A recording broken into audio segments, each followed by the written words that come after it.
This is the Inside LAFC MVP podcast, joining you from the glorious living rooms of Vince LaRosa and Max Bretos. And we're not in a performance center. It's a weird week.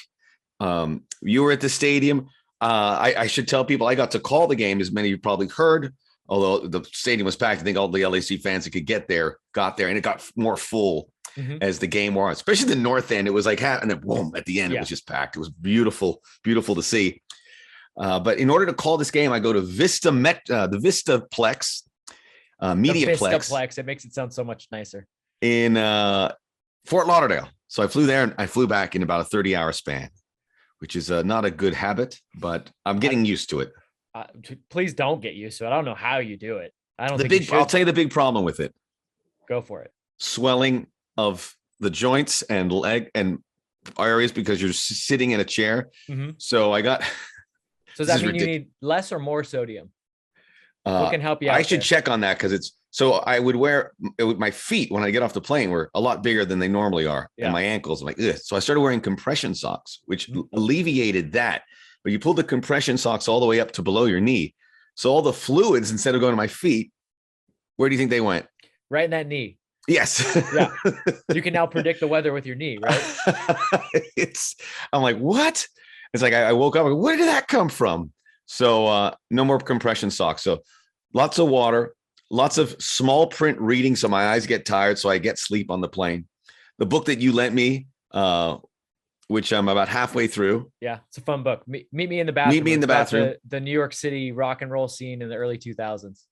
I've endeared myself to some of the bands there, like the Yeah Yeah Yeahs, which I always liked.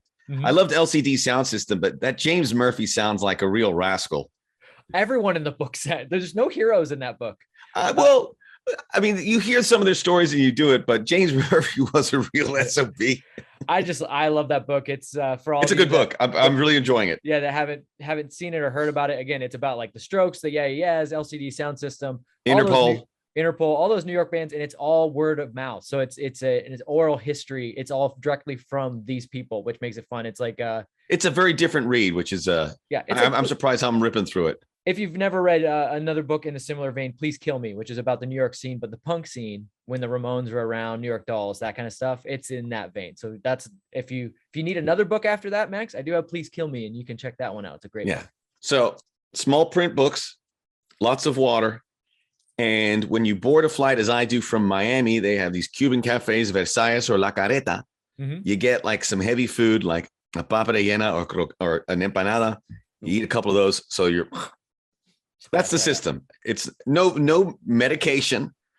Stay away from that. No good. No Xanax or Ambien. Maybe once in a blue moon, but very rarely. I do it au natural with Cuban pastries and small print books. I know it blew my mind. So 110 football, we got to be in the Southwest corner, and we did a watch along, Connor and I, which was great. I love those because you doing the broadcast, and then us being kind of your buddies. We're bantering back and forth and talking about random stuff. Connor was hungry the whole time, so we had to get him some tacos from Trejo's Tacos from inside. So him and I are doing that from inside the stadium. You're all the way in Florida. Dave Denholm, who we should say will be our guest today, the radio voice of LAFC. He's actually physically in the stadium for once. And it's like, we just can't all get on the same page here. And then of course we're via Zoom today. You just can't. Correct. Well, by necessity, we were glad we got this done. Although Vince did get the coach's show done under wraps from the stadium. So that'll be coming out. Yeah, it's interesting. Very cool. I shouldn't. I'm just gonna say it. I'm an open book. I felt my performance could have been better in this one. Steve is always great. But maybe being at the bank, I got it. It was just a higher level for me. I went from the practice facility to the big time. Maybe that's what took it out of me a little bit. But hey, we're gonna do this every week. Some aren't gonna be as good as others.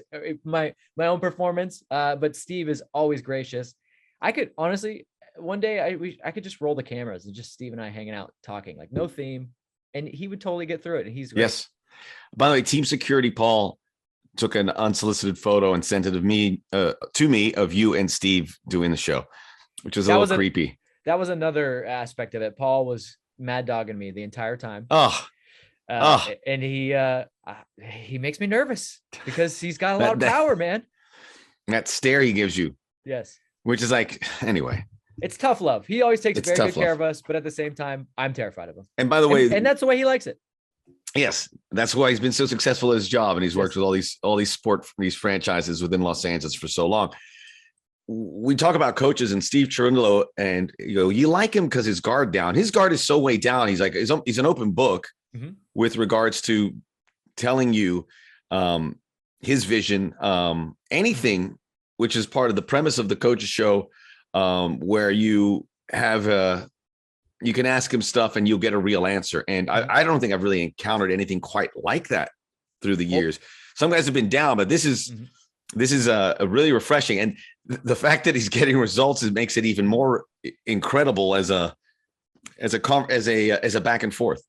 I'll give you a little preview into that on this episode. So I asked Steve, the soccer questions that I asked him were about set pieces. LAFC leads the league in set piece goals, 9 in 10 games. And I asked Steve, I go, what, it's not something we're used to in the last 2 years as LAFC fans, being so good on set pieces, especially scoring them. And I said, what's changed? And he was totally open and honest. He goes, Marc Dos Santos. Marc does it all.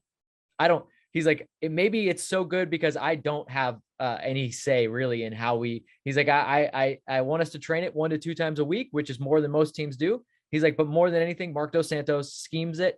He puts it together. It's all Marc. And that's refreshing because a lot of times you don't get, like, even if head coaches will give some credit to the assistants, they're usually not going to, like, he pushed it completely off. He's like, I'm out of it completely. Don't even ask me. And I was like, to me, that's fun. And that's a testament to Steve. That's what he's like.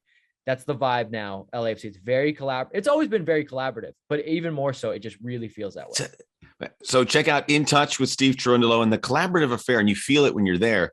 And you have all these guys that are involved in that process with John Thornton, Steve Cherundolo, Marco Garces, Will Coons, Marc Dos Santos, Ante Razov, and it goes on. Yep. And they all have a say, and you really feel it. You feel like these lines are blurred a bit between the top. And I think that's the way they want to do it. They want everyone's input, and everyone gives input, and it seems like a small thing, and maybe it's the history of sports. People have done it, but I don't think that's the case. And it's working brilliantly for this club. Yeah. I mean, look, a good example of that is the goalkeeper coach. Oka Nikolic is actually listed as an assistant coach. There's a lot of places that just say, no, you're a goalkeeper coach, but Oka has he has saying how they put together defense, how they build out the back. Like, again, it's very collaborative.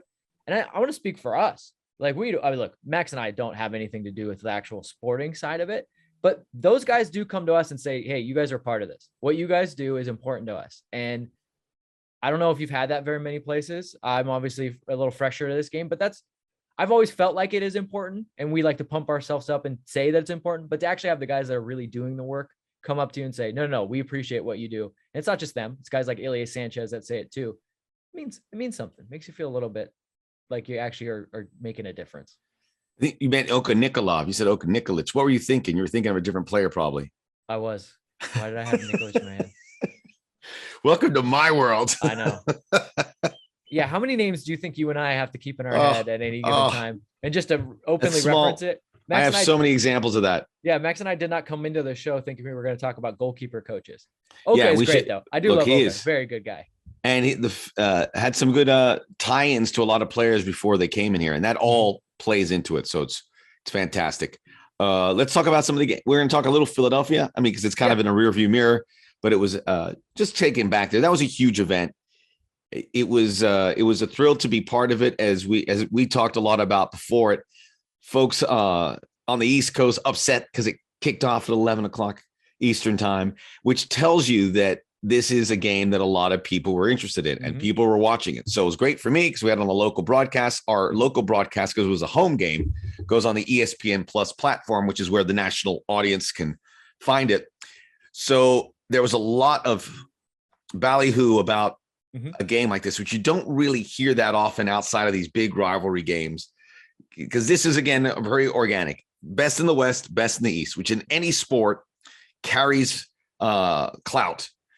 And that's what we had. And Philadelphia, although the East is pretty tightly packed, have kind of been at the top from the beginning and have lost one game.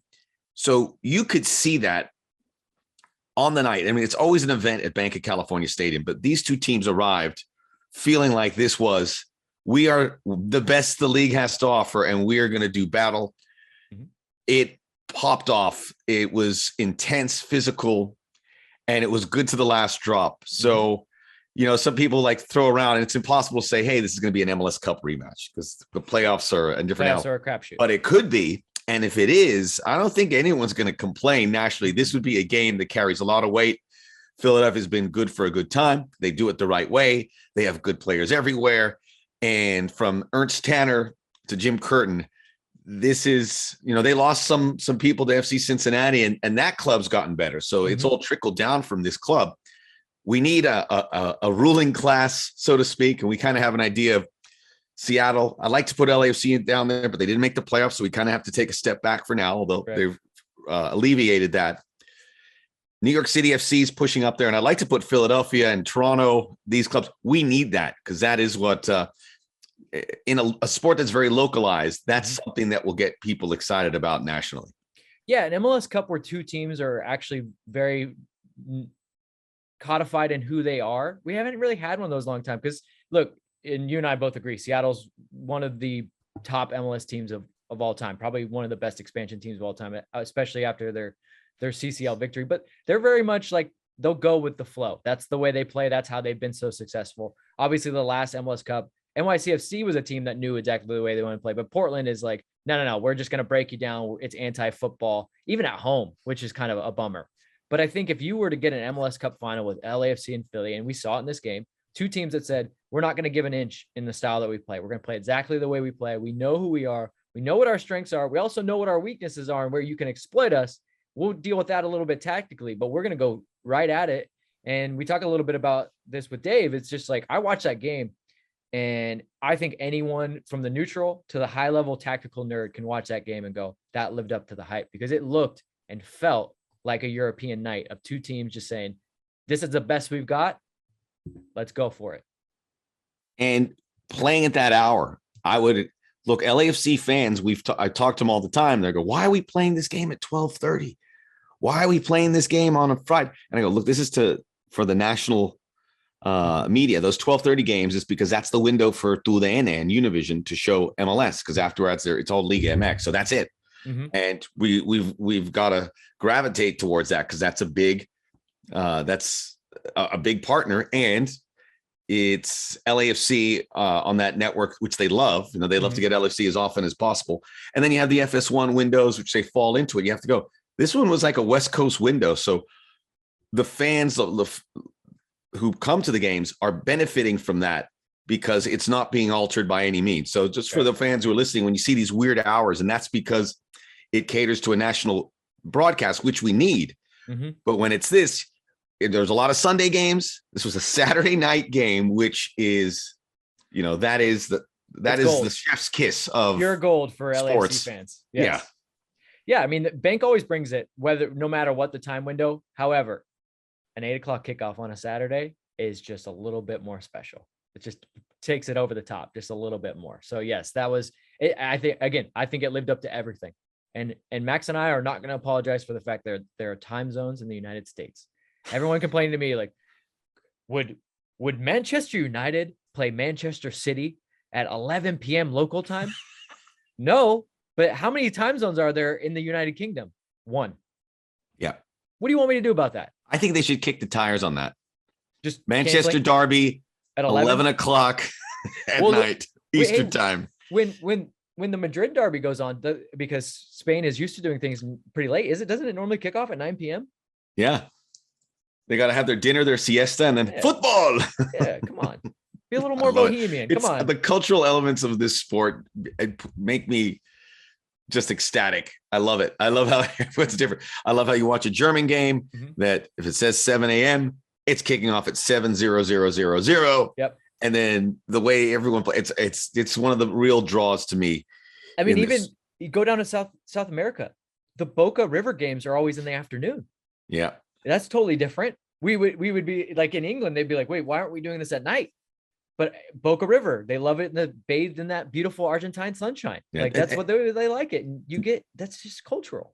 Don't get me started with the English game, how like sometimes they'll put a huge game in that early window, which is just rude. Because look, the West Coast audience has been screwed time and time again. Yep. Time and time. And I even go back to when there's like World Series and they've changed it a little bit, or big games in the NBA Finals. And yeah, like a 4 p.m. tip off, and we're like, I got to work. It's like Lakers, Celtics, and it's like it's like no. It's all built towards the East Coast. College football, everything's built towards the East Coast. Granted, there's more fans there. I get it. And when it comes to dollars and cents, you want to cater to that East Coast because that's where the big numbers are. But I mean, the West Coast has always kind of been second fiddle. So if it gets a little taste once in a while, so be it. I mean, more fans for those other sports, but I would say if you're MLS, lean into it. West Coast is where the football fans are, and I think there's still a lot of the undecided football fans. Yeah. You need those. Why not? And look, I've talked to the ESPN guys, and I know part of this upcoming media package, and as packages in the past, is finding a spot where everyone agrees where we could play games all the time. And I think Friday's been mentioned, but why not have like a Friday late night game? Yeah, I would love one. Viernes de football. They used to do it. I loved it. Like Midnight Madness. Yep. Midnight Madness East Coast, and you do that. Just kick the tires, because if nothing else, there's not going to be a lot of competition around you. That said, the LAFC game on Saturday had Canelo's fight and a big UFC fight. But we always say that and go, there's so many sport fans. It's not like they're going to be one or the other. Some people will watch this and some people will watch the other. I definitely saw plenty of people sitting there in their seat with their phone, just kind of right here. Canelo. Okay. Yeah. Yeah. Side note on Canelo, he's going to stop playing golf because right before the fight, he says he plays golf 4 hours a day. And I immediately go, red flag. Yeah. And I said, at that point, I should have dropped some money on him losing when I heard that he plays 4 hours of golf a day. Yeah. So no. Much. Yeah. It's too much if you're an athlete. It's something else. If you want to play golf, great. Golfers aren't playing 4 hours a day. I know, right? Like, if my profession, I don't want to do it for 4 hours a day, but like, that's what you do. That's the thing you got into. You can't just start, going off and having a hobby for 4 hours a day. Like, where do you find time in the day? Does he have a wife and kids? How does he do these things? So maybe we just move on there. Let's move on. I'm just saying, it's like, I want my friends to play golf. Yeah, I don't want to. My friend goes, I want to play 36 holes of golf. I go, your wife's okay with that? Yeah. My wife would throw me out of the house. As we said, Los Angeles is a beautiful sports city, and there's a very good chance that one day maybe you and I could run into Canelo, and we don't want him to. And I don't want to get him upset. What'd you say about golf? Nothing. Sir. I said you should join the PGA Tour. Clearly, you put the work in, and you're fantastic. All apologies. So we could pivot now to the U.S. Open Cup, which was a magical Tuesday night in Los Angeles. I will say this: that connects Philadelphia and going back to Minnesota, and certainly Portland. Portland played a lot of kids, a very, very defensive lineup, which included Diego Chara as the number 10, right. Essentially. But LAFC have seen these games where they're playing stylistically teams that are going to counter in Minnesota, and in Portland are going to play a very low block and challenge you to try and break it down. Yeah. And in all three of those games, LAFC is successful at breaking it down. So I think you look at that, and we have that conversation about how do teams play a team like LAFC that's doing that well.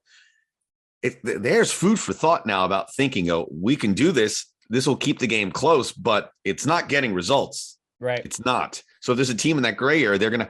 The conversations are being had, and coaches are starting to really have to grind and say, how do I handle this for a team that we both agree still has a lot to work on, falling behind in games, which they didn't against the Timbers, finding better opportunities. Still eliminating less mistakes, but there's a couple they're all there that there is capable of this team being where they are really good and being exceptional. Yeah, Steve Cherundolo mentioned it after that Philly game, and he said, I thought there was times when we could have made the extra pass. We dribbled maybe a little bit too much. I think what LAFC is running into is teams that are going to say, we don't want you to play through midfield. We're going to clog up the middle, so you're going to have to go down the flanks. And LAFC has fallen into the trap sometimes early, especially recently, of saying, well, we got down the flank so easily. Let's send a cross in. Let's send an early cross in. And I think what Steve wants them to do is find ways to combine to get from outside to inside. So that's the one thing that's missing. But to your point, the thing that's working is set pieces. They are finding ways to win in ways that we would not have imagined that were an LAFC style of winning games.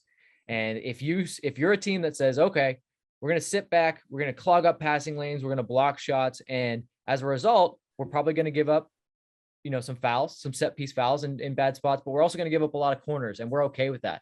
I don't think you should be okay with that anymore. I definitely don't. Like, you're gonna have to find a way. And you cannot give up set pieces against this team. No, and especially how many do we have? 11 corner kicks against Philly, and then they got it on the last goal. They got the goal on the last corner. You give Carlos Vela and Count Acosta 11 chances to send in a free ball to the heads of Mamadou Fall, Sebastian Ibiaga, Ryan Hollingshead at times will be in the game. Franco Escobar, his counterpart, is the one that actually gets that goal. Like, we're going to get goals one way or the other. So it's a pick your poison. Carlos Vela, in the middle of the field, but hey, if we're going to give up more set pieces, we're also going to have to deal with multiple, just wave after wave of set pieces. 2 goals against the Timbers. Both of them started off a corner kick. Mm-hmm. Both goals. And remember, Carlos Vela and Kellen Acosta did not start. They came in late. Right. I don't know. Did he take them? Did he hit both of those corners? Yep. Both sides. Sifu. Yep. And Chicho's floating around ready to take set pieces. So this is terrifying if you're opponents, because there is a system on these. I mean, I know it's set pieces, and there's going to get some set piece goals, but corner kicks specifically are a harrowing situation. Mamadou Fall is always his first recipient, and once he can get his teeth in, then you can go to plan B.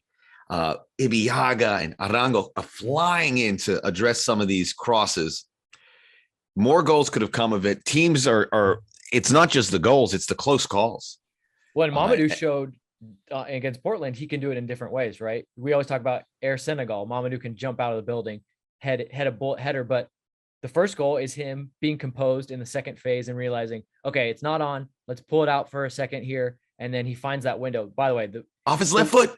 The way he set up those 3 defenders, because they're like, we got you. And he goes, nope, let me just play it in this little area. Perfectly weighted pass to Mahala. Obviously, Chicho with a glorious finish. Only someone like Chicho could finish it that way.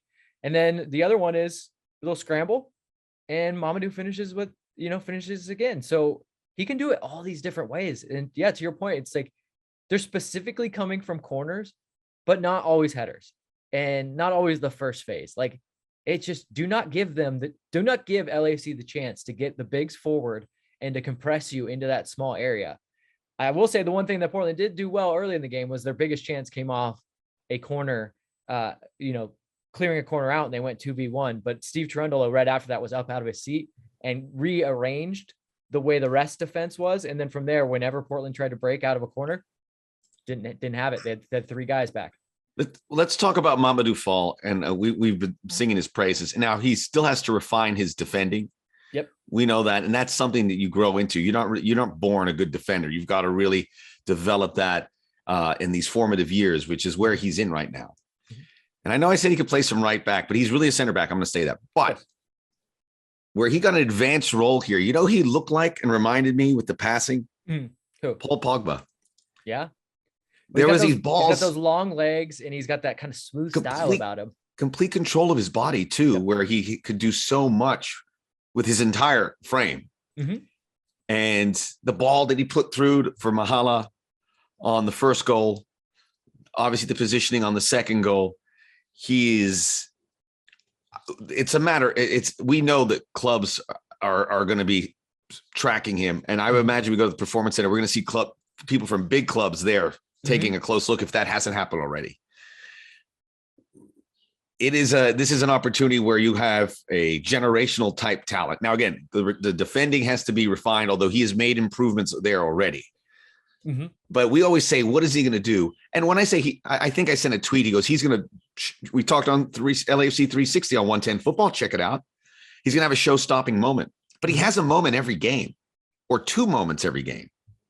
I would say to the trained eye, that pass that he plays to Mahala, not many center backs in the entire world can play that pass. It was like him arranging chess pieces. Cause like you said, and I like your comp, the Pogba comp, because he had the ball, 3 defenders in front of him, not rushed at all, not worried, just shaping his body in a way that kind of moved those defenders to open up that lane, and then perfectly weighted ball.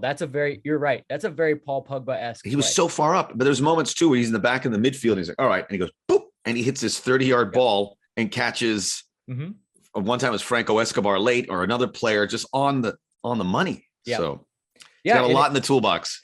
He does. He has all the best comp for him, and it's slightly different, but I think it's Alphonso Davies, because you see, I think there's the MLS connection too, which is important. The MLS connection, different position, but I think big clubs are going to see him and say, okay, needs a little work, kind of raw. However, we see all the tools in place for him to be a top level defender. Because like you said, it's going to take time for him to get some angles, some pictures in his head, learn that maybe sometimes you can't be that nonchalant on the ball, I would say. But when they see that sometimes when he loses the ball, he has the recovery speed to make it up, just win it right back.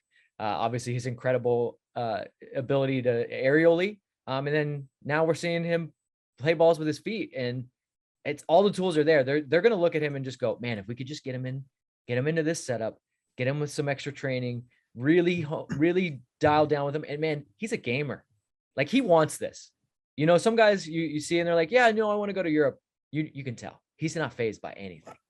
There's an opportunity also, because we see it a lot where a club goes, we like him, we're gonna buy him, we love what you're doing with him development wise. Mm-hmm. Maybe he stays here, and then he's an LAFC player for another 6 months, maybe a year and a half, mm-hmm. where the club's like, all right, and you keep track, because anyone has to be blown away how LAFC has turned this mm-hmm. piece of coal into a diamond. Yeah. And I'm saying a piece of coal, but nobody knew. Nobody knew. Only people that knew, and he told us when we saw him at a Party Beer Co., Steve Tarundolo, when we asked, we said, remember we were asking about Mohamed Traore. He said, Mohamed Traore is a very good player. He's very good. But wait till you see Mamadou Fall. Wait till you see Mamadou Fall. And we had no idea who he was. We're like, huh? We knew he was around. We knew that he was with the lights, but we did not know much about him. And then a couple months just popping off the screen. I mean, but again, it's like we're excited, but it's like you don't even have to hear it from us anymore. He's going to do something on Saturday. Mm-hmm. He just does something incredible every game. But there's going to be one moment that he's going to be like, take your breath away. I am convinced of it.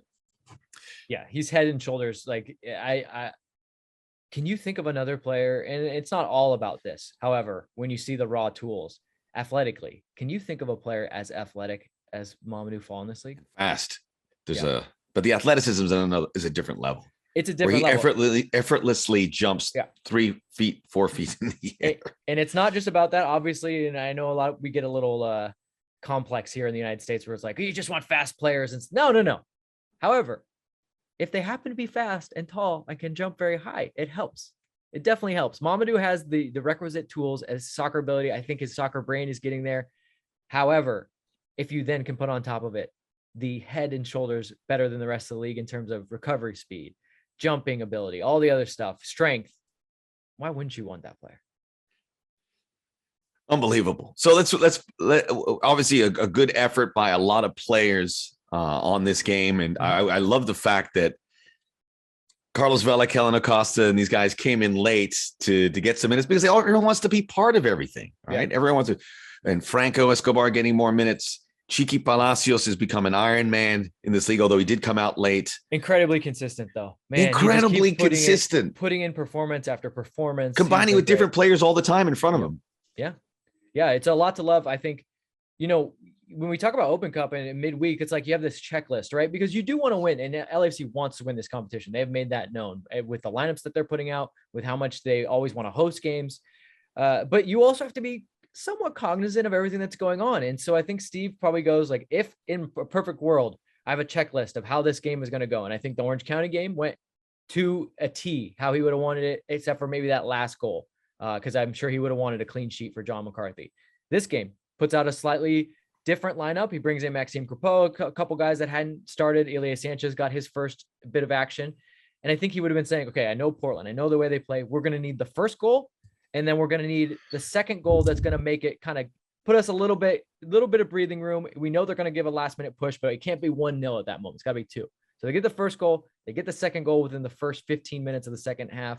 And then, like you said, he's able to bring in Carlos Vela for a couple minutes. He's able to bring in Kellen Acosta for a couple minutes. I mean, he's just the checklist. He's just everything, just ticking off the boxes there. And I think it was a perfect night, I think, in terms of midweek games. And it goes a lot to the prior planning that John Thorrington and all of them had to bring the depth.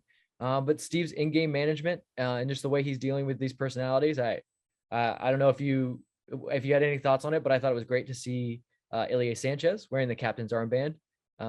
Although I think Ilie is the type of player where, like, you don't need to give him the captain's armband, right? He's captain regardless. But it's a nice little tip of the cap to Ilie saying, wear the captain's armband as in your first US Open Cup game with LAFC. I think it's nice. It's a nice little gesture. First win in 7 games against the Timbers, who had those three 2-1 wins a season ago, which were a very bitter pill to swallow. The scarf, JR came on our watch along real quick and said it had been over 600 days since LAFC had beaten. That would have been a good stat for the broadcast. I got to check with Scarf before I go on air next Scarf, time. I mean, he is a math teacher. He's got plenty of stats for you. Good. I got to use the resources. And, Portland came in saying, okay, we're going to have these guys on the bench. Let's keep it tight. It wasn't. And even though it was just the 2 goals, you felt like this was never in doubt. And they got a little hairy for some plays that got stretched there, and Max Crepeau coming off his line. We're just having fun. There's going to be there's having fun. There's a space between that back line when it's pushing up that, and that's what Portland wants to do.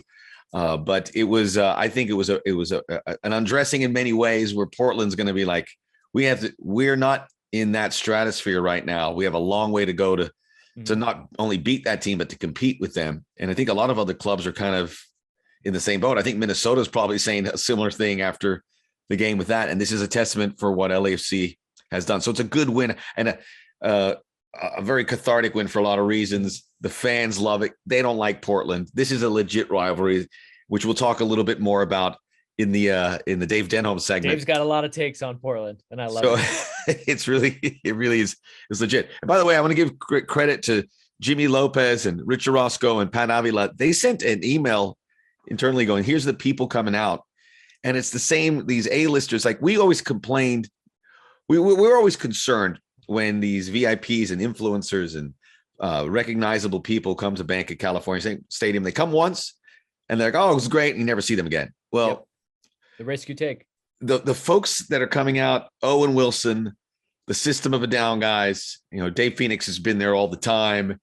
Paul Rodriguez, Be Real. They're all here for every game. And I was waiting. I go, okay, they're coming to the league games on the weekend, but are they going to come to the Open Cup on a Tuesday? Yeah, yes. They were there. Jaime Camille in the capo stand. Yep. Real fans, returning customers. Yeah, look, I don't know if people are listening to us or watching this. It's you watch Winning Time on HBO, the building of that Lakers dynasty. They don't go too much into the celebrity part, but they show just like kind of a little bit about it. But there's iconic celebrities that were always at Lakers game. Obviously, Jack Nicholson, first and foremost of all those. And I actually said in the press box, Lou Adler. Don't forget Lou Adler. Lou Adler and Jack Nicholson. I said to somebody in the press box, I said, is Owen Wilson our Jack Nicholson? And they go, well, I don't know. I go, still ways to go, but it's pretty good. But yes, to your point, if I was Owen Wilson, I would love to have that. Yeah, because Jack gets to go there, and that's the thing. It's like Owen goes there, he gets to have a good time. We don't really bother him. Yes, he goes on the big screen. He gets to put his guard down. Yeah, but we say to him, you just love being here. You love the atmosphere. We're not going to force you to work. And that's, I think, the same way Jack Nicholson feels at Lakers games. He's like, no, I'm a genuine fan. I just want to show up and have a good time. Yeah, I'll wave and people, there's an aura around me that I'm here, but just let me, like you said, put my guard down, enjoy myself. And I think that those guys have found that. And the bigger point though is they're fully invested and they're bought in. They're actually having a good time. They're jumping up and down for the chance. Be Real's playing the drums.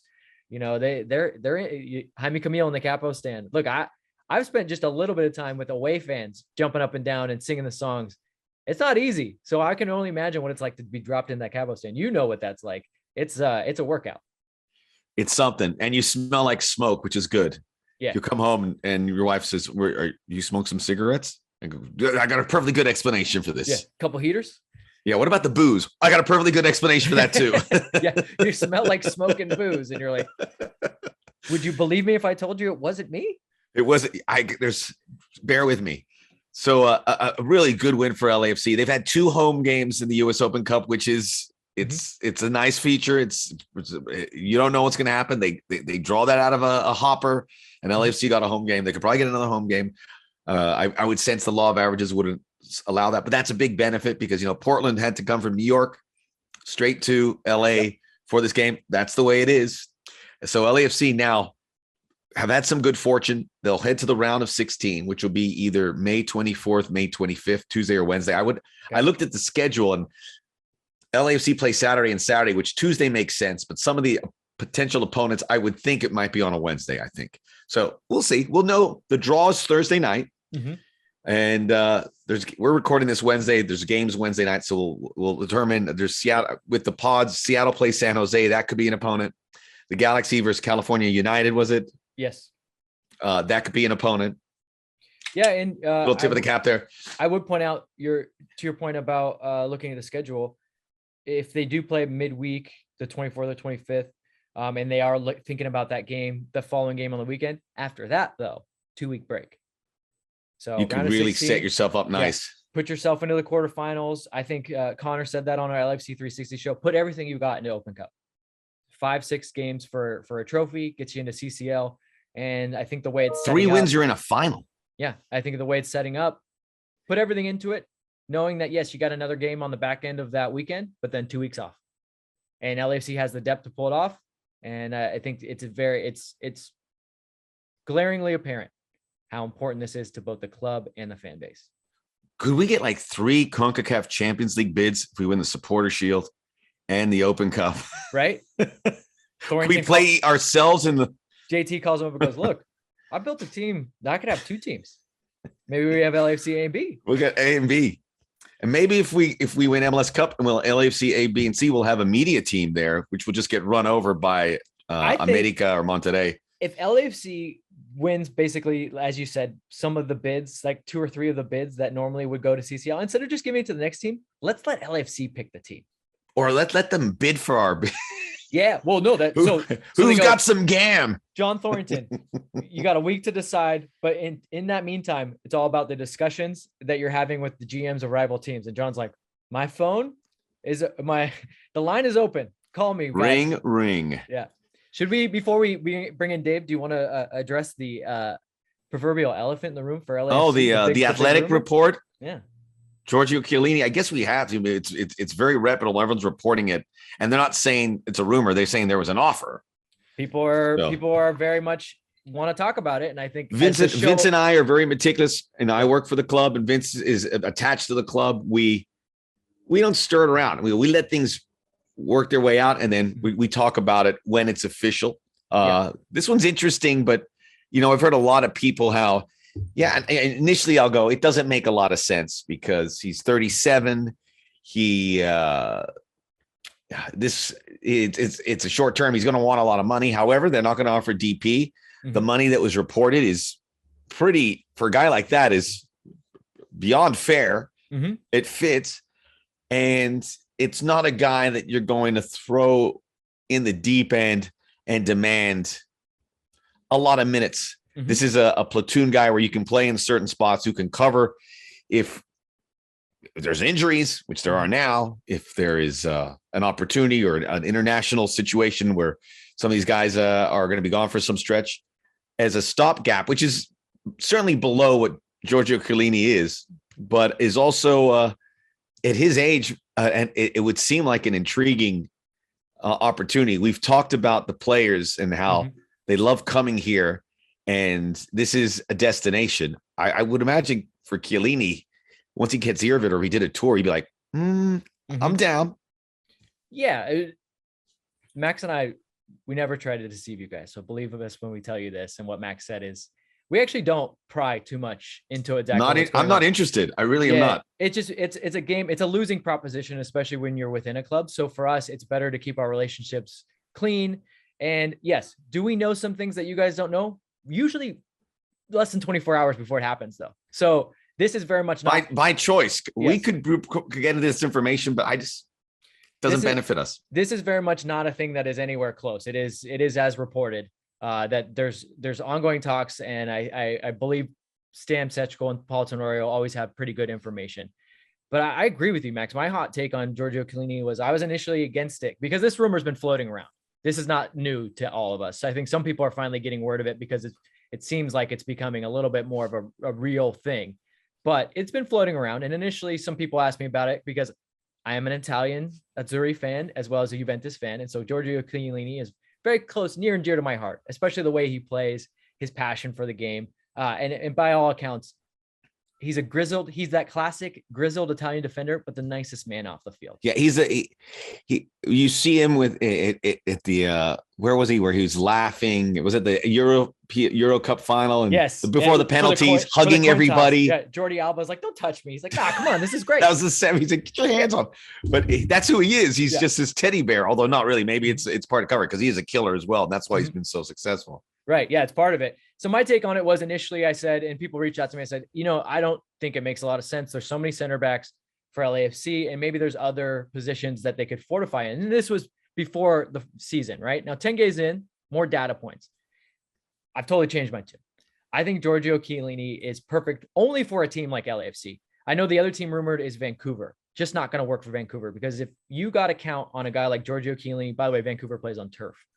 Day in and day out, it's not going to work. Only a team that has the luxury of being as good as LAFC is right now, and with the depth of LAFC, could really absorb this. And as you said, not a DP contract, already a good start.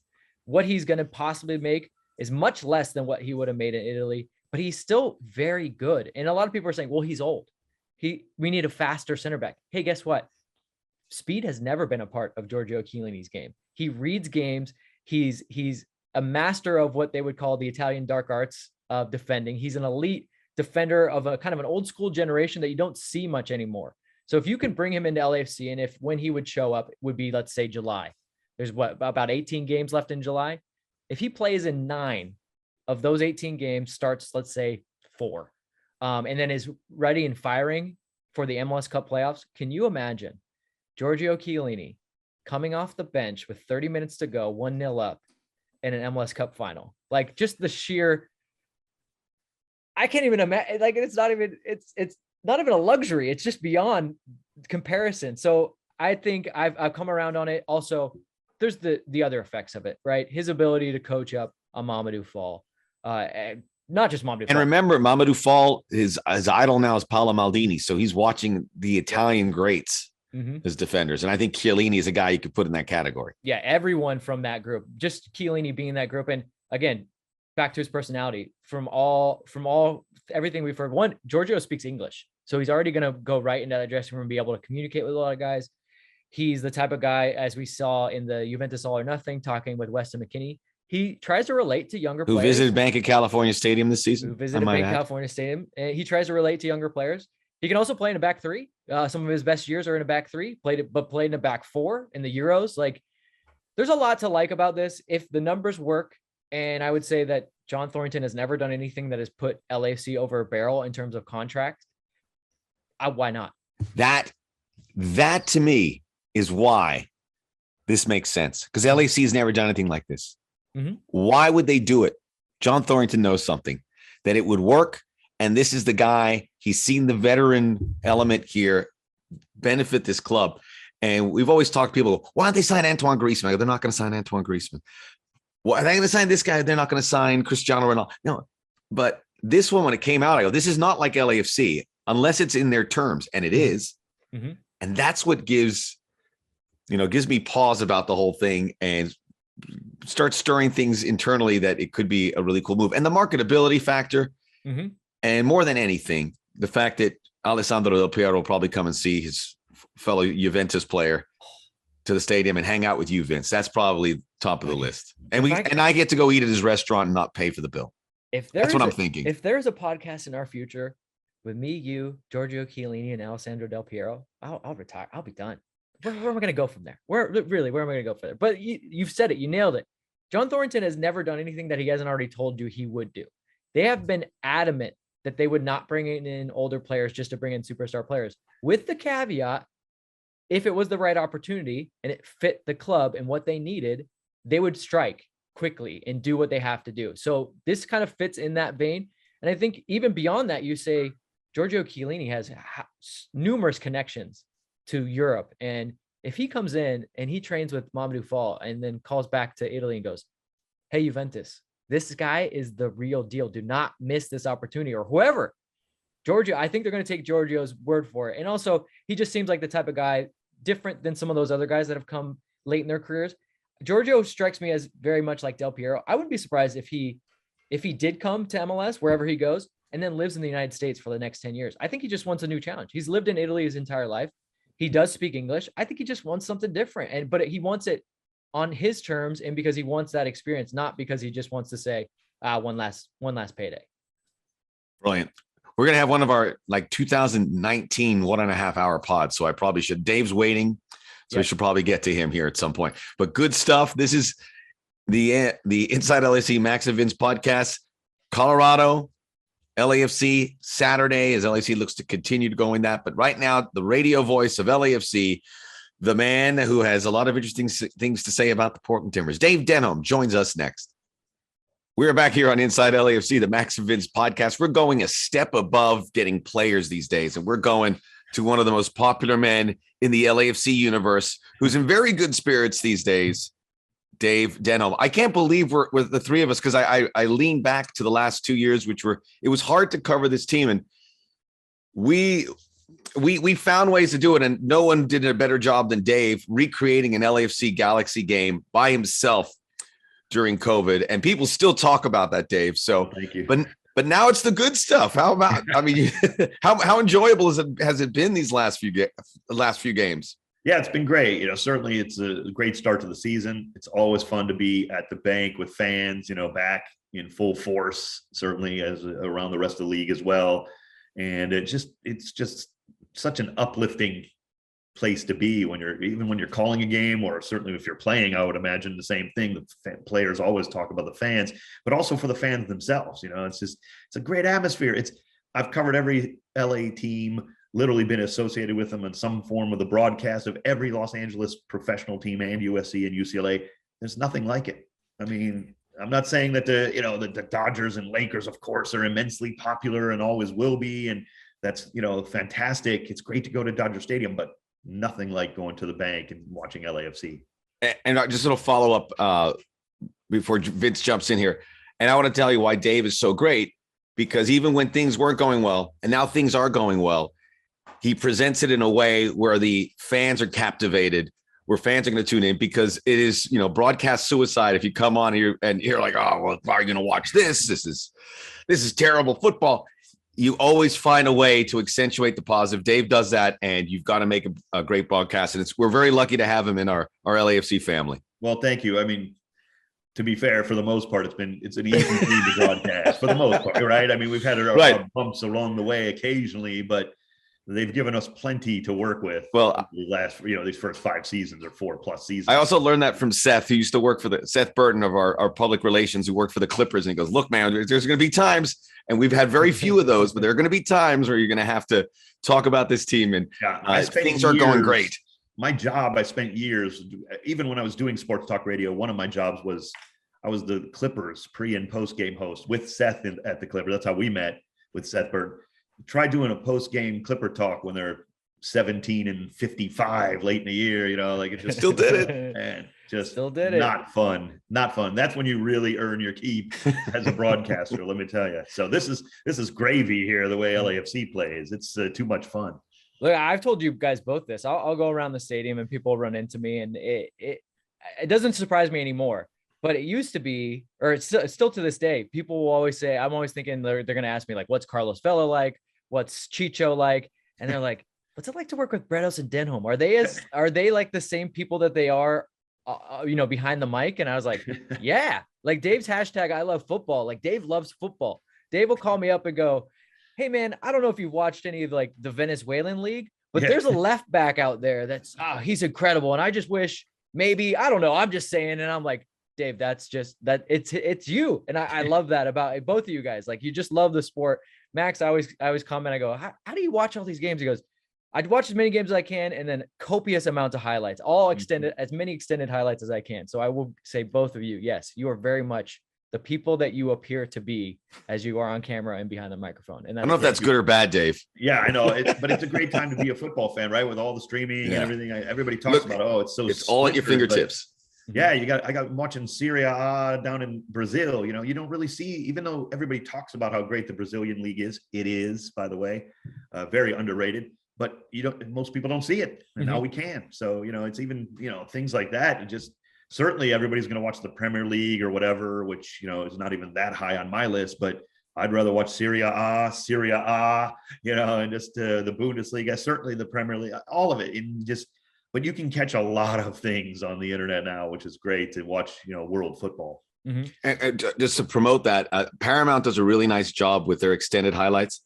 And you obviously get Champions League and Italian Serie A, but you get the Brasileiro Serie A, you get the Argentine First Division long highlights. If you go to YouTube, they have them all posted up there. It's really, it's a great resource. If you're an MLS fan with Argentina, right? Yes, we're really tapping into Argentina as a league, and it's been really beneficial for MLS over the years. Maybe a little less so Brazil, certainly, and much less so the Serie A, obviously, with you know, maybe a few exceptions. Who knows? We'll just gotta pay for those guys. Yeah, I mean, so it's great to keep an eye on those leagues because you know that's where the next level of MLS talent is coming from too.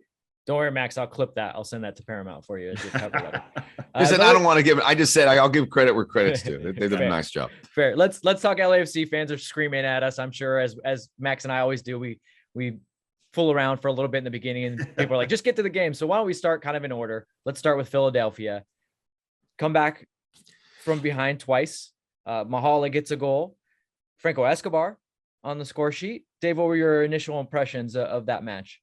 It pretty much went the way you thought it would in terms of the styles of play. Stylistically, once you saw the lineup, you knew Philadelphia would likely go that way, but once you saw the lineup and the way they wanted to set up, it was all about them just hitting on the counterattack a few times and hoping they could score on those few times. If they didn't score on those 2 times, it would have been 2-0 LAFC. But they, to their credit, they made LAFC pay a couple of times on some breakdowns, even minor breakdowns. Philadelphia will take it right, down your throat if you give them that opportunity. And it was nothing we didn't expect, but it pretty much went the way you expect. If Philadelphia was going to be able to put those chances away, it was going to be difficult to get the full 3 points. That's the bottom line. And when you play Philadelphia, whether it's at home or on the road in Philly. So it kind of went the way I expected, in the sense that we know LAFC is going to battle. They have not given up in one game this year. No, there's none of that going on with under Steve Cherundolo. And in their history, they've always come back and battled and been able to score goals, and that's just continuing. And when you do that, and you have a veteran-laced team that's not going to panic with an early goal against you, these are the kind of results you dig out. It wasn't pretty. It was very reminiscent of the Portland game early in the year. Only the second game's many differences in the sense that we kind of now know what this team is compared to the second game of the season. But it's a lot of similarities in how the opponent wanted to attack you. They made it, made us pay a couple times, but we got the result in the end that I think is pretty good. Also, in a way, it's great that Philadelphia doesn't get the full 3, not even just us getting 1 point, which is, at home, you want more than that. Yes. But it's that Philadelphia didn't grab all 3 either. They didn't get the extra 2 points. If we're talking about the supporter shield, which I don't care. It's not too early. We're a third of the way through the season. It's time to start talking about those things. And these 2 teams should be battling for that. So that was good to get that point and really just subtract 2 points away from Philly. Yeah. This was a rare match where both of you got to call the game, which is great. So I want to throw this out to both very of you. Rare. Yeah, very rare. I want to throw this out to both of you because obviously the hype coming into this was number 1 in the East, number 1 in the West. So there was maybe more neutrals than general watching it. And I think that for the most part, the football intelligence of our general population around here is getting much and much better. But to your point, Dave, where it was a very tactical game, I enjoyed it for that reason, because I thought that this was a high level game with 2 coaches that know exactly what they want to do, actually have styles, actually want to combat each other. Do you think that the neutrals enjoyed this game? Because I know neutrals mostly like 4-3 games and 5-4 games, but I thought it for an MLS game, it looked more like the European game that we're kind of used to watching in the mornings on Saturday and Sunday. Yeah, I would agree. I do listen to a lot of the MLS, kind of programming, if you will, Extra Time and those kind of things. I highly recommend them if you are a fan of the league. MLS Today, some of the podcasts they do with guys like David Goss and Matthew Doyle and Andrew Wiebe and such. And they were all like, this game was great. Like Matthew Doyle couldn't start. He from a neutral perspective, he didn't care who wins. He loves LAFC. Yeah, he loves the way we play, but he didn't care who wins, in a sense. He's not rooting for one team or the other, but he just thought it was a great game. That's all. I mean, he basically just simply said that. And I think that sums it up for the neutral. Obviously, we're not particularly neutral when we're, in the sense of I want LAFC to win, even though I'm broadcasting it maybe a little bit more of a neutral way. But from a neutral standpoint, I don't know how you couldn't have liked that game. It had everything. It had some chippiness. It had some hard fouls.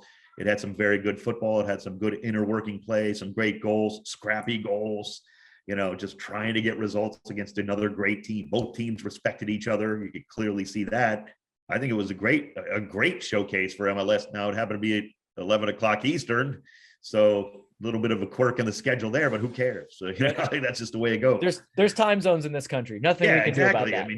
Wait a minute. And this is what bothers me about the time zone chatter. We're always catering to the East Coast. I worked at ESPN and I remember they would do college football and they go, who was your best performers of the week? I go, the Pac-12 games haven't even finished. Yeah. So wait a minute.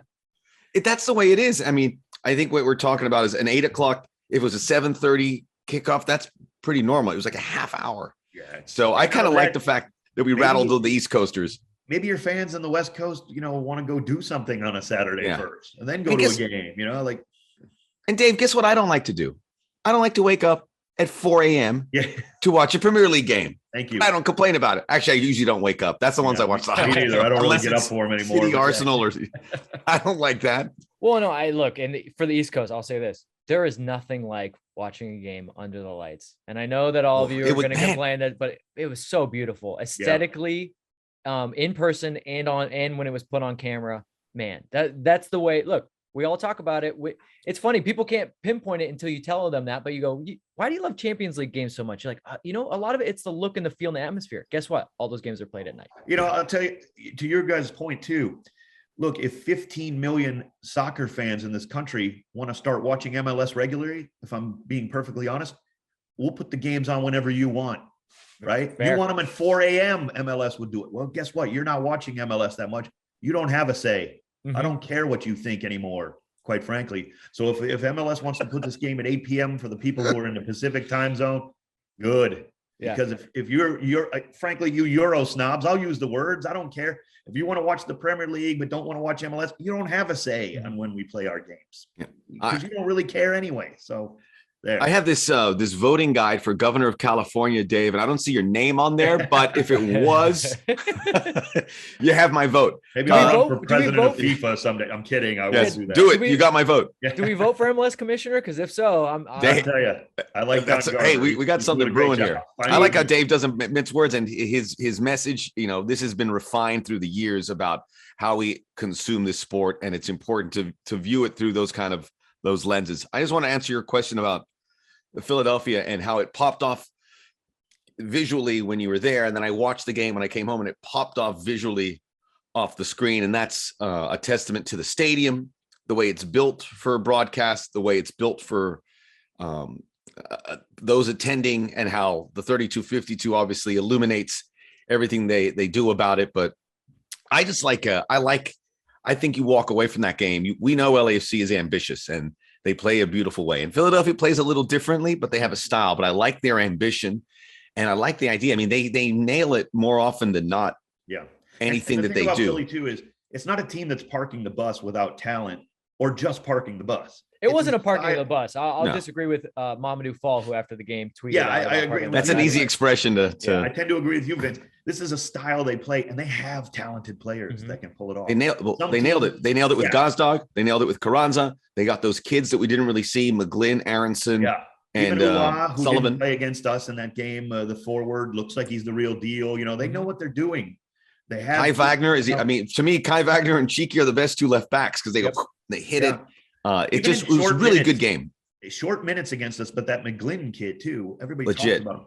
He came in tough as nails, man. He was throwing his weight around, didn't care. He knows that belongs, and Philadelphia knows they belong. That's why that's different than just a team who's afraid to play and knows they're going to get run over if they don't park the bus for 90 minutes. That's not what this is about.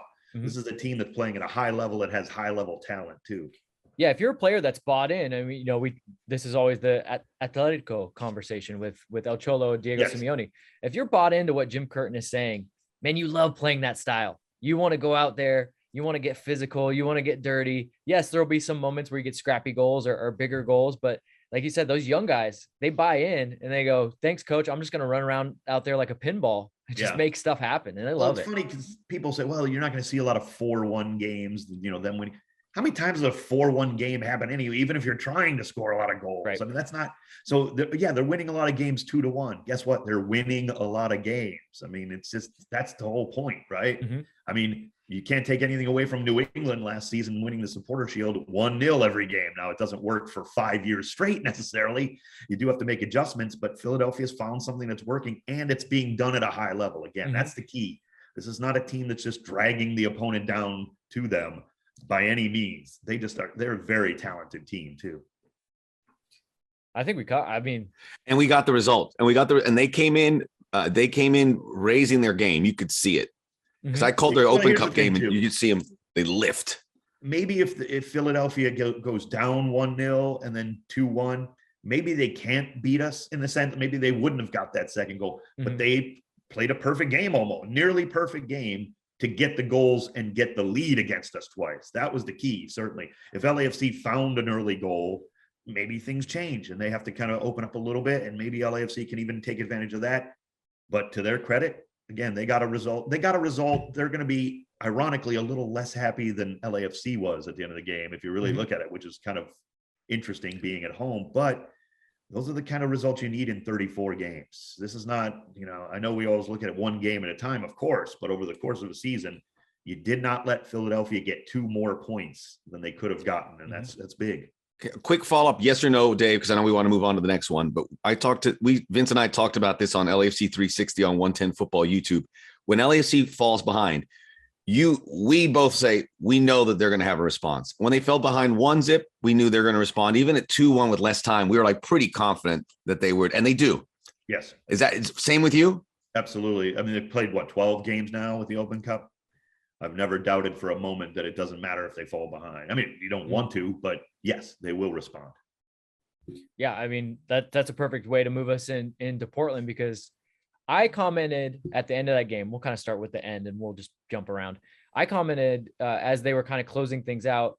I was like, as much as I'd like to see them get a third goal, I would just like to see them get a shutout more than anything, and just a professional performance. Because at this moment, I said, I actually feel completely comfortable. There's 10 minutes to go in the game, and for the longest time watching LAFC, I would be on the edge of my seat with 10 minutes to go, even up 2-0. But this time I didn't. I really did not feel. I was like, this is just going to go to script. I want to say that for me, it's the Maxime Crepeau effect. You guys tell me what has been different. Well, I do know that they were comfortable because of Maxime Crepeau, just watching him in that game, because he was flying around and kind of could have been caught out, frankly, a couple times, and he knew it, but it was almost like a wink and a smile. So he was very comfortable the way he was playing in that match. And I think he was fully confident that his defense and he would, handle that, which they ended up doing.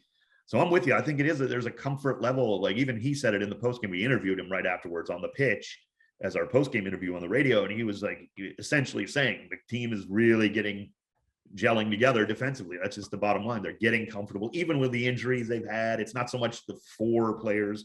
It's not like a Philadelphia team that's had almost the same starting back line every game this year, including, of course, Andre Blake. It's not like that for LAFC. They've had those injuries, but he intimated that it hasn't really mattered in terms of the progression as coming together as a unit. So it includes not just people who are starting, and it's the backups who are now becoming more regular, if you will, with injuries and things happening. So that's nothing but a positive, because realistically, that's what this team needed to do for 2022. It had to shore up in the back. We knew that goals would come or could certainly be available if people can finish, and the people we have on this roster can. So it was all about really if that defense would just gel and just make it a little bit harder to score, if that makes sense. I always say in MLS, make your opponent score a fantastic goal, right? Just make them, in any league, make them score world-class goals. Don't give up anything that's less than that, and you will be in great shape. And right now, I think LAFC is doing a lot of that, so it's working. And we should say bon anniversaire to Maxime Crepeau. It is his birthday today. Nice. Ooh. Yeah, my little Still what? flexible- Only Can you 28? sing that? Can you sing Happy 28. Birthday in French? I cannot. I used to be able to. I did take French in high school. Is it the way, same way we sing it in English and Spanish? Yes, it is the same. It has the same rhythm. Bon to it. anniversaire. Yes. All right, I won't even go. Yeah. Okay. Yeah. Don't, Just so I know. don't You're even try. such But an I just want to put international that man out of there. mystery, Max. Yes. I know. I couldn't put 3 words together. That's If you it's told it's me all Max smoke and mirrors. speaks like 12 languages, I'd be like, oh, okay, yeah, I guess so. Well, Well, Crepeau is he's the coolest guy to hang around. He's the nicest guy. He loves the fans. That was a great moment last night after he did the Shalala. They sang happy birthday to him, the 3252. Nice, yeah. And for if it could have been anybody that they would have done it to, I would have picked Max number one, because there's no one that loves that section of fans more than Maxime Crepeau. did you see the play when he made the save? And when I was broadcasting and the camera got him and he got caught a little bit. The ball, he finally made the save and he grabbed it like the squirrel with the acorn. And they did that thing with his lips, like out of relief. It was such a wonderful moment that was so Maxime Crepeau. And it's those things that just make that he draws you in even further, that he's just this real guy that you can relate to. And he is it's amazing to see how he is immersed himself and acclimated to this club where he is. The people will do anything for him at this point. They love and him. winning does that too. It makes it easier for everybody quicker to get acclimated, because the football is not a worry. You know, you got a lot of worries and concerns if you're moving across the country or into a new country or whatever. You know, all these, we don't think about these with professional athletes, but if you're winning right away, at least that issue is off the table. In essence, he can be comfortable at work, and that's a good start to making comfortable, human beings in their surroundings, and that obviously certainly then continues to help you on the pitch, I think. And we had a little role reversal in that game where one of the Portland forwards made somewhat of a rash challenge. I didn't think it was that bad, but when he went to ground, Captain Ilie Sanchez came running in screaming at that player. And you know who grabbed him? Maxime Crepeau just put his hand on his shoulder and said, "It's okay. It's okay." Whereas normally we're used to seeing Maxime stand up for his teammates. So like you said, coming into a new system and new guys, like these guys, they feel like, Max, you said this, they feel like they've been here for 4 years, the whole time. It makes you think that maybe, from afar, they admired it because it's been so seamless. And obviously the club and the supporters have made them feel welcome. But there's something to knowing about this and hearing about it, that when you arrive, you want to get right into it and you want to feel comfortable, like you have been here for 3-4 years, because that's exactly how it feels, So I think that's part of it, but it's I think the club should get a lot of credit in how things are handled here. But it's a special place. Everybody, especially with Crepeau too. No disrespect to Vancouver, I think they're building something, but they haven't had a great team either, and he kind of, he did his level best to make it. And Kellen, I just want to say, because, Kellen, we do know he wanted to go to Europe. He was he's on his timetable. And I know he came here, from all due respect to Dallas and Colorado, but this feels like that game at Saturday, that felt like you said, it was like a European game. These are special moments that will give some of these players buoyancy. A tip of the cap to the fans at the bank too, because that does make a difference. The atmosphere is just different than almost every other club. Certainly a couple that have, very good atmospheres, no doubt about it, including Portland that we played last evening, although we were playing at home, which was great. But yeah, it's something special. No disrespect to fans of MLS all over the league, but it's a different level. It just is. Well, I want to touch on that because, Dave, you've been gracious with your time. We don't want to take up too much of it, but I want to touch on the atmosphere. It definitely felt like a revenge game. Like, Bank really brought it for a Tuesday night in Los Angeles for the Open Cup, which we all know is sometimes hard to promote, but for LAFC, they take it serious. And obviously they want to beat Portland after all the bad blood. And then obviously them knocking us out in 2019, but talk about the atmosphere. And then, are you a believer in, you got to kind of get past your bogey team? And is this going to set them up for more success in a tournament where it's a little start and stop, because it happens, I don't think the next game will be until 2 weeks. So it's not a rhythm you kind of get in. Yeah. I thought it was a great crowd. Very in that sense, not only a good number of people, obviously, for an MLS opponent in the Open Cup, kind of on short notice, if you will, Tuesday night, whatever excuses you want to make. It was a good crowd, and it was a good crowd in that they were into it. Not just, again, we always praise the 3252, and rightfully so. They set the tone, and they have since day one of this club, even before there was a club almost. but it's also the other sections are now getting into it more and more and more. And they have done that, and they take the cue from the 32-52. So it gets loud, it gets obnoxious, which in a good way, where it's a home field advantage, a home pitch advantage. And that's just a fact now, playing against, you can talk to any opponent you want and they know that, and they say that. And we've now heard it from the guys who have come to LAFC from other teams and said, yeah, that was a factor when we came here to play. No matter what anyone will tell you, it is. So yeah, we had that. But also beating Portland Timbers, to me, I mean, in my sports hate rankings. Let it out, Dave. Number one, right? Do it. This is still just sports, but it's sports hate. That's a term I've coined over the many years of doing sports talk. Portland Timbers are one for me. Number one. 1A is the Pittsburgh Steelers. Being a Cleveland guy, that's got to be right there. But I mean, it's close. Steelers and Timbers are almost, they're like cut from the same cloth in a lot of ways, I feel like. To be honest with you. They disgust me. Those clubs disgust me, quite frankly, in a sports hate kind of way. And so anytime we can beat the Portland Timbers, I don't care what it is. I don't care if it was an MLS skills challenge that nobody even, knew about or whatever. Just if you can beat the Portland Timbers, fine by me. And that to make it all the better, it's a knockout competition too, of course. And we're sending them home, and that's always a good feeling. Yeah, some people talking about unfair. Portland didn't have their full team, but I'm going to say this. This is the way the Open Cup goes. I just said it's not a rhythm. It's a few weeks off, a few weeks on. Like there's always going to be times like LAFC might in 2 weeks have more injuries than we expect. Wait a minute. They didn't have their full team. Last I checked, everybody that played for Portland last night cashes a check from the Portland Timbers, right? Making them a professional football. LAFC didn't have their whole, LAFC is loaded with injuries. We don't want to focus on that necessarily. Right. I know guys are working their way back, and that's great, but that's why you have depth, right? And that's why, with all due respect to the Timbers or whoever you want to say, everybody talks about, well, you're going to rotate in the Open Cup. Yes, LAFC did. And guess what? It's still a bunch of guys who are MLS starters. That's what the whole team is. And it's not a cliche, it's like, yes, Portland Timbers had a lot of guys missing. So did LAFC. Go take a look.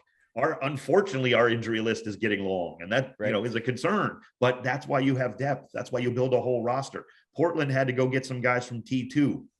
Sorry, I don't care. They're still paid to be professional athletes, right? They wore the jersey. Am I right? They wore the Timbers jersey. They did. The Timbers last night. And look, they did have. Granted, they weren't 100%, but a lot of Niezgoda. Look at the three subs at the same time. Yeah, Max, Sebastian Blanco came onto that field. So hey, I mean, if frankly, if Portland would have got one past Crépeau when those guys kind of came in and really went offensive, could have been a whole different game. You never know, but they couldn't break down the LAFC defense, couldn't beat Maxime Crépeau. But they did try, to their credit, to change the game with 3 big time subs. So it wasn't like they were playing nothing but T2 players that were just overmatched by any means. And even the ones they brought up are very good prospects and good players in their own right. They just don't have the depth. They weren't going to beat us. So, oh well. Just a final story to layer the Timbers hate. So last time I did a Timbers LAFC US Open Cup game, Timber fans came at me because I pronounced Dairon Asprilla. I just overdid it. I exaggerated, which is accurate. I go, Dairon Asprilla. Yeah. Which is how they used to say Tino Asprilla. Sure. So I go, hey, why are you doing that? I kid you not. This week, I said, I'm not going to overdo it. So there was a guy, Ayala. So I went, Ayala. 2 Timber fans came out. It's pronounced Ashala. I go, what? What do you want? That's just so Timbers, isn't it? Isn't it so Timbers? It's so Timbers. And I'm like, you guys are crazy. And I really did a straight down the narrow call. So I spoke on both behalf of, which is what they should have done. And I know this is a rival, but I respect a lot of the Timbers, what they're able to do. Many things, I mean, that the fundraiser for Ukraine, their success. But the Timber fans sometimes. That's so, as Dave said, that's so Timbers. Print the shirts. I'm not crying this morning that we sent them home and knocked them out of the competition. Tears of joy, maybe, but other than that, I don't care. Yeah, goodbye, Portland. don't let the U.S. Open Cup door hit you on the way out. That's all. I mean, how about Dave? You've had like 10 nuggets in this conversation. Unbelievable. Dave brings it. We get him for this short beer, and he always brings it. But I want to wrap on this. How about the song at the end? Na na na na. Hey hey hey. I did comment about that. We actually put up the audio. I told my engineer, like, listen to the 32-52 bidding farewell to Portland. And we cranked up the audio on that and let it run for a little while. It was beautiful. It warmed my old man heart here. That was glorious. Well, I like it because of this. So as LA, we have that mantle of the beat LA, right? We have to kind of wear that. And, Sure. and all these other cities are always like, well, it's just because you guys aren't real fans and you don't care. I love that they show that, no, we care just as much as you do. We're going to sing the song that you guys normally sing when you guys all get so excited about beating us in a regular season game or a game that doesn't matter. This was a knockout game. Goodbye. Yeah. And we can show you, we can be just as petty and we care just as much as you do. I agree. And I'll end it on it's fun to be petty. I've probably even told you guys this, but I tell this story a lot. Look, LA is one of the most underrated sports markets. It has millions of people that don't love sports. Okay. Mm-hmm. It has millions of people that do and are massive fans. They're ultra fans. Yeah, it's a big city. What are you supposed? I mean, yes, there's going to be a lot of people who don't love sports here, and maybe many of them go to games and kind of just, they're there for the wrong reason. There are millions and millions and millions of diehard sports fans here. It's one of the best sports markets in the world, and it's certainly one of the most underrated. Mm-hmm. And I think we prove it time and time again here in this town, no doubt. Dave Denholm, the best. Brilliant. I can't believe we're all actually in California and we still had to do this via Zoom because we cobbled it together. We got to do it all together. Big city. What'd I just say? It's hard to get together. Isn't it? We actually are on like all corners of this big city from where we are. I know. I think it's a nice touch because it shows that we're connecting all the parts of the great Southland. So it's good. The reason we're not all together is I got to go get some groceries down the street. It's going to take me an hour and a half to get there. So I got to get going. But good luck. Fair. Good luck with all the baby products. I know sometimes they clear off the aisles. So good luck, sir. Thanks, fellas. All right, take us home, Max. There we go. There's Dave Denholm, the radio voice of LAFC, and he's in very good spirits. We always have a great time, and we get a lot smarter as well. Vince, quality show, and